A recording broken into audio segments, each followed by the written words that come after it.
ქსელების ბაზარზე დომინანტური კომპანია არ ფიქსირდება, თუმცა სექტორში მნიშვნელოვანი ძალაუფლების მქონე ოპერატორები არსებობენ. ასეთი ამ დროისთვის კონკურენციის სააგენტოს შეფასება FMCG ბაზართან მიმართებაში. სააგენტოს შეფასებით იკვეთება ტენდენცია, რომ ქსელური მარკეტების მიერ მიმწოდებლებისთვის პროდუქციის განთავსებასთან დაკავშირებით დაწესებული სხვადასხვა გადასახადები მზარდია. უწყების მონიტორინგმა გამოკვეთა, რომ 2024 წელს 2021 წელთან შედარებით დისტრიბუტორებისა და მიმწოდებლებისთვის დაწესებული რიგი გადასახადები გაორმაგებული იყო, რაც საბოლოოდ პროდუქციის ფასშიც აისახება. ამ ეტაპზე სააგენტო 2025 წლის ტენდენციებს სწავლობს, მათ შორის იმ სახელშეკრულებო პირობებს, რომელსაც ქსელური მარკეტები მიმწოდებლებს უწესებენ. მიუხედავად დომინანტური მდგომარეობის არარსებობისა ბაზარზე, საცალო დონეზე არსებობენ მნიშვნელოვანი საბაზრო ძალაუფლების მქონე კომპანიები და რიგ შემთხვევებში დისტრიბუტორი კომპანიების მიერ გამოთქმული წუხილი იმასთან დაკავშირებით, რომ რითეილისგან არის ხოლმე ასე ვთქვათ, ქსელებში შესვლასთან დაკავშირებით დამატებითი გადასახადები, ქეშბექები, რეტრობონუსი დაწესებული, ეს მართლაც წარმოადგენს პრობლემას, შეგვიძლია განვიხილოთ როგორც პრობლემა. დამატებით შეგვიძლია ვთქვათ ის, რომ ამგვარი შესვლის დამატებითი გადასახადები ბოლო წლების განმავლობაში განიცდის შეუქცევად ზრდას, რაც საბოლოო ჯამში აისახება როგორც დისტრიბუციის ფასზე, ასევე შედეგად აისახება საცალო ფასზე და შედეგად მოსახლეობისთვის პროდუქცია ძვირდება. დამატებით რეგულაციებზე ამ ეტაპზე ნაადრევი იქნება საუბარი, თუმცა პირველ რიგში საჭირო არის პრობლემის და გამოწვევის ზუსტი იდენტიფიცირება. მიმწოდებლებსა და სავაჭრო ქსელებს შორის ურთიერთობები რომ გამოწვევაა, ამაზე დისტრიბუტორთა ბიზნეს ასოციაციაში უკვე არაერთი წელია საუბრობენ. ასოციაციაში ამბობენ, რომ ქსელურმა მარკეტებმა მიმწოდებლებს ხელშეკრულების პირობები მიმდინარე წელსაც გააუარესეს და რიგი მიმართულებით გადასახადები გაუზარდეს. შესაბამისად, გაზრდილი დანახარჯები პროდუქციის ფასზე ეტაპობრივად ისახება. დისტრიბუტორთა ბიზნეს ასოციაციაში ამბობენ, რომ კომპანიებს ამა თუ იმ სავაჭრო ქსელში შესვლისთვის საკმაოდ სოლიდური თანხა აქვთ გადახდილი. შესაბამისად, იძულებულები არიან მარკეტების მიერ შემოთავაზებულ გაუარესებულ პირობებს დათანხმდნენ. მოგწოდებელთა 90%-ზე მეთან ვისთანაც გაფორმდა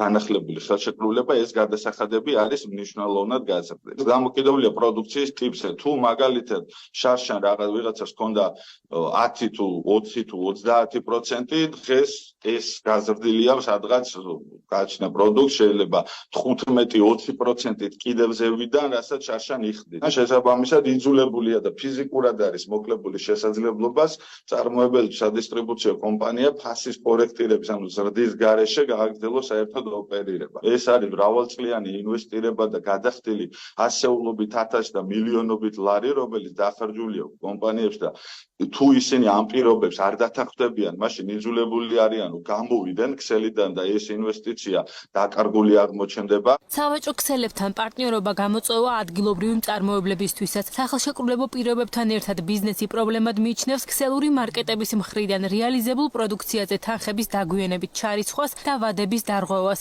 ბიზნესი ამბობს, რომ მიმწოდებლებსა და რითეილერებს შორის ურთიერთობები საკანონმდებლო დონეზე უნდა დარეგულირდეს. როდესაც ჩვენ საუბრობთ თუნდაც იმაზე, რომ რეგულირება უნდა იქნეს მიღებული და საზღვარგარეთ, როდესაც ევროპის თითქმის ყველა ქვეყანაში ეს რეგულირებული, მათ შორის დარეგულირებული აქვს გადახდის ვადის ზედაზღვარი და ეს სახელმწიფო მიიღო ეს გადაწყვეტილება სწორედ იმის გამო, რომ ხელი შეეწყო მცირე და საშუალო ბიზნესისთვის აბრუნავი საშუალებების დეფიციტის არ შექმნიდან გამომდინარე. როდესაც აბრუნავი საშუალების დეფიციტი იქნება თუნდაც იმიტომ, რომ საცალო ვაჭრობის ქსელურმა ობიექტმა თანხა არ გადაიხადა დროულად და ეს შეიძლება იყოს რამდენიმე ასეული ათასი ლარი, იძულებულია მწარმოებელი ისარგებლოს საბანკო პროდუქტით და შეიქმნას საბრუნავი საშუალება, რაც საბოლოოდ დაკავშირებულია პროცენტთან და საბოლოოდ ეს ყველაფერიც ისახება ფასში. ბიზნეს სუბიექტებს შორის ურთიერთობების დამატებით რეგულირების საჭიროებას ვერ ხედავს რითეილ სექტორი. რითეილ ასოციაციის აღმასრულებელი დირექტორი ამბობს, რომ ორგანიზებულ ბაზარზე კონკურენცია მაღალია და მიმწოდებლებს აქვთ არჩევანი. მათთვის მისაღები პირობების მქონე ქსელთან ითანამშრომლონ, რაც შეეხება სავაჭრო ქსელების მიერ დაწესებულ გადასახადებს. ასოციაციაში ამბობენ, რომ გასულ პერიოდთან შედარებით შესაძლოა რიგი გადასახადები გაზრდილია, თუმცა ეს ობიექტური გარემოებებითაა განპირობებული. გადასახადების შესაძლოა არის გაზრდილი, თუმცა არა იქიდან გამომდინარე, რომ რითეილ სექტორმა რაღაცა ფასები გაზარდა ან ახალი გადასახადები დაუმატა თავის მომწოდებლებს, არა, უბრალოდ 2021 წელთან შედარებით გაზრდილი არის ყველანაირი გადასახადები რეგულაციებიდან გამომდინარე აქვს საოპერაციო ხარჯები რითეულ სექტორს გასწილი, მომწოდებლებს და იმპორტიორებს აქვს სრული თავისუფლება მათთვის სასურველ პარტნიორთან დაამყარონ სახელმწიფო ურთიერთობები.